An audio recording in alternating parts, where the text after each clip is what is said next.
Talk about design, of course, you've got this new shape, C-shaped light signature at the front of the car. Uh, what's flanking between them is an all-black design element, and in there is where your light setup is. That is where your headlamps are going to be. Overall, a really sporty front end design. What's interesting is that it has really short overhangs. Now, what I also want to bring to your notice is this particular design element over here. As you can see, it's very sports carish. These are actual vents. What they're supposed to do is that they would allow air to pass through here and over the car. This will help the car in its total range and in making it more aerodynamically efficient. Let's talk about wheels. 20-inch wheels is what you see here. Of course, they have a flat side, really intricate detailing. This, of course, is also something that you see in a lot of electric vehicles. That is what you see over here as well. What's also interesting is this gloss black wheel arch cladding over here, which actually extends throughout the side of the car. Now, at first glance, especially in this red color, it looks really nice, I have to say.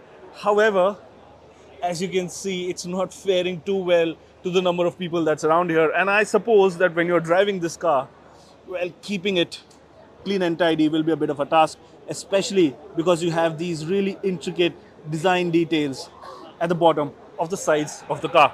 The other thing to note are the door handle situation. Of course, they sit flush when they're closed, but this is how you're supposed to open the front door. And for those who want to sit at the back, this is where you open the rear door. As you can see, you don't have a conventionally placed door handle over here. It is also here in the gloss black cladding where you find the charging port of the car. In case you forget what it is, it says charge port right here. And if you open it, this is where you plug in the charger. What's also very nice is this lit up element over here. Of course, you have the new logo over here at the back as well. And again, a lot of these gloss black elements over here at the back too. Again, C-shaped light signature at the back as well.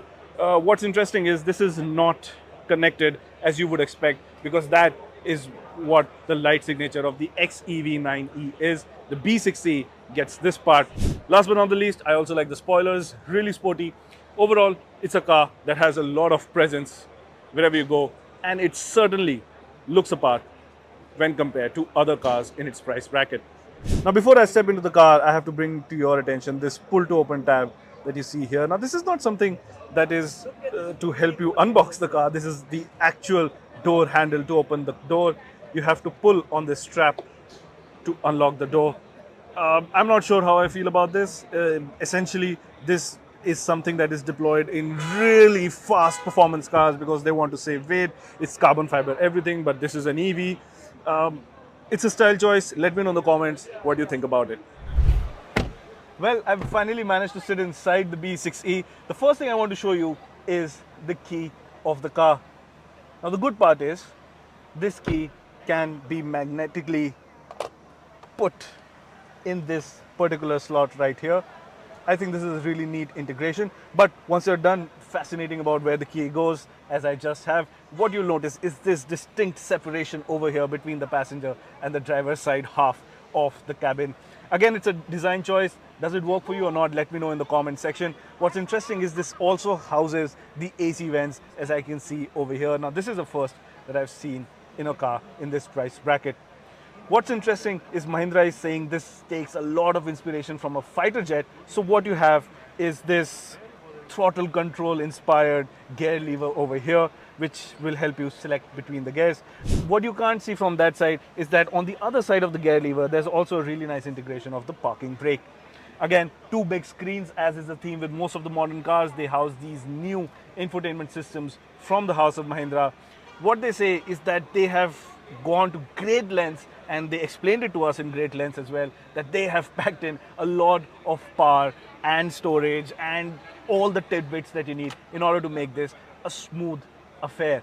So putting it to the test, first experience says the touch response is really nice. There's clearly no lag in animations, and you also get this new all digital instrument cluster over here, which is supposed to show all the necessary information as well. What also will catch your attention is this new style of steering wheel. Now, this also has a gloss black panel in the middle of the steering wheel. Where have we seen that before? Well, if you know which car I'm referring to, let me in the comment section. Now, in our experience, gloss black panels don't really fare that well, and we have a lot of it over here in the center tunnel as well. We'll only have to wait and see how this fares out in the real world. But as first experiences go, the flat bottom steering wheel feels pretty nice.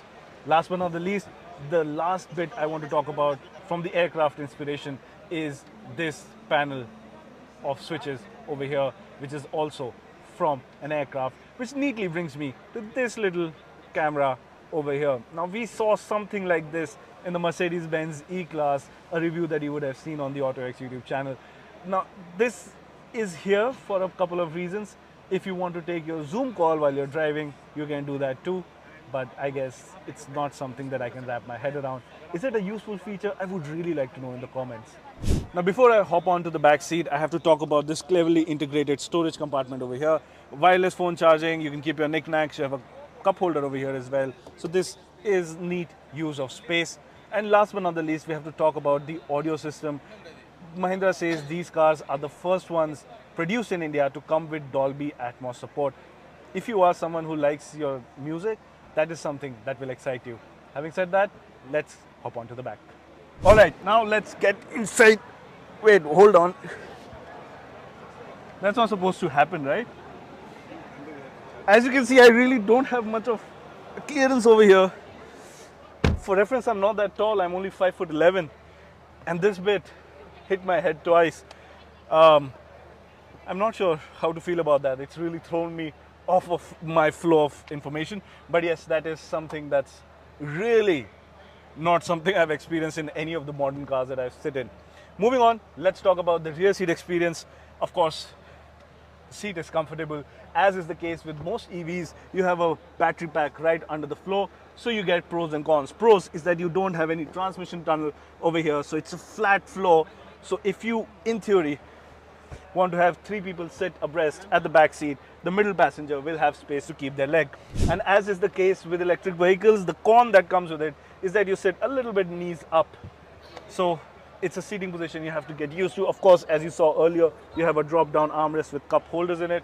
You can also put in a screen over here through this attachment that Mahindra is offering. Now, remember, we only have the base spec prices, so we don't know what all that you see here will come to the car. But something that really stands out is the sunroof. I don't know how much of it is visible, but it has these lines running across it, and these strips actually light up and have different light settings and mood settings that you can change. Now, the only other car that I've seen this in is the BMW i7, which of course cost multiple times than this car. So it's a really nice integration.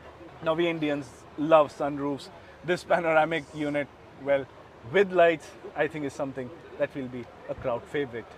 Closing remarks, well, the headroom is not too good. I really like the center console panel from the back here. It's got this really nice design element. You've got these toggle switches which help you close and open the vent.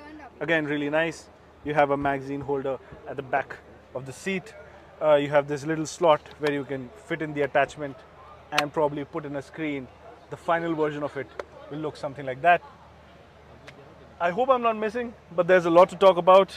Overall experience is the rear seat is a little bit cramped for someone of my size and height. Let's get outside the car.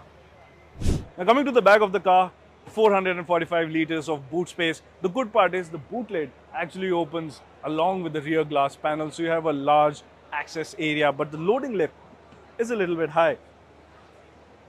Underneath here, you have a space saver tire and space to keep your other utilities. And the good part is, with just the press of a button, you can electrically close the tailgate as well. So that's the Mahindra B6E. Now let me try to get my hands on the XEV 9e. So this here is finally the XEV 9e. The front end design is slightly different to the B6E as you see here. There's a lot more black happening over here, and the C-shaped lights are a bit more aggressive.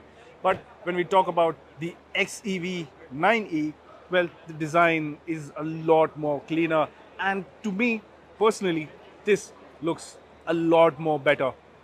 Again, a little less gloss black element here at the front. As we mentioned, this will be a little bit of a cumbersome affair to maintain. This should be slightly better.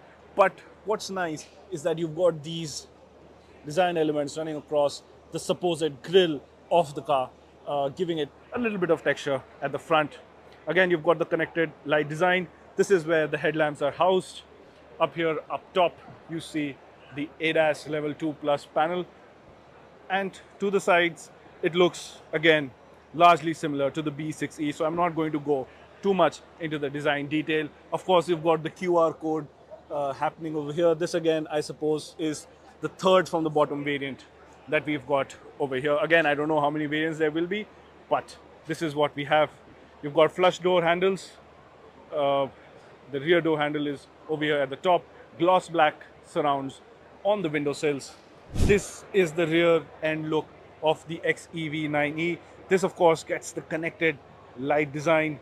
Looks a lot more futuristic than the B6e, mind you, that you see over there. And in comparison, this is how the rear end design of the XEV 9e looks like. Now, let's get inside. ये इतना ही नीचे जाता है? I think it will be already down. It's full down? Okay. All right, thank you. Well, I tried. This is as low as this seat goes. And if I try to get into it, again, I have the same situation going on over here. I hit my head over here too, as I did in the B6e. Is this going to be a problem? Let me know in the comments. Now, if you talk about the interior of the XEV 9e, well, you don't have that thing running in the middle. It's a lot more conventionally designed, as you would expect in any other car in this segment. Again, you have that gloss black panel treatment on the steering wheel, on the center console, on this lid as well. So keeping it dust free and scratch free, well, that's again a concern that I have to mention here once again.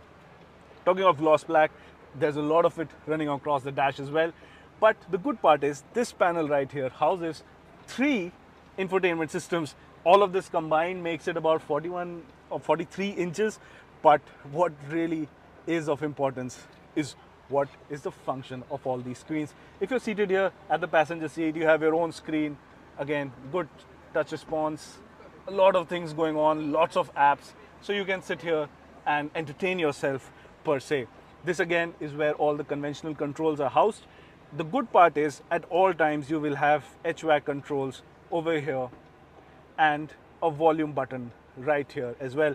Again, this is all touch based. I'm not a big fan of it, but at least it's always there in any mode that you go in. You have a similar digital instrument cluster. Again, the multimedia experience in this is a lot more, but feeling wise, the car's quite similar. Of course, it feels slightly more spacious because you don't have that center element, but that's about all the difference that I can make at first glance. Now, before I hop onto the back, I wanted to show you this. I really like this lighting element over here, and I also like this lighting element over here. Nice lights on the XEV 9e. Let's hop onto the back. Okay, now I'm going to sit here at the back. Getting inside is a little bit easier as compared to the B6e because the entry bit, as you can see here, is a bit more squared off and not that aggressively curved at the back. So getting in is a little bit easier. Of course, same bits continue, flat floor. You can have 3 people sit abreast over here. Again, the conventional design language shows a bit more over at the back as well because you have a conventionally designed rear AC vent housing over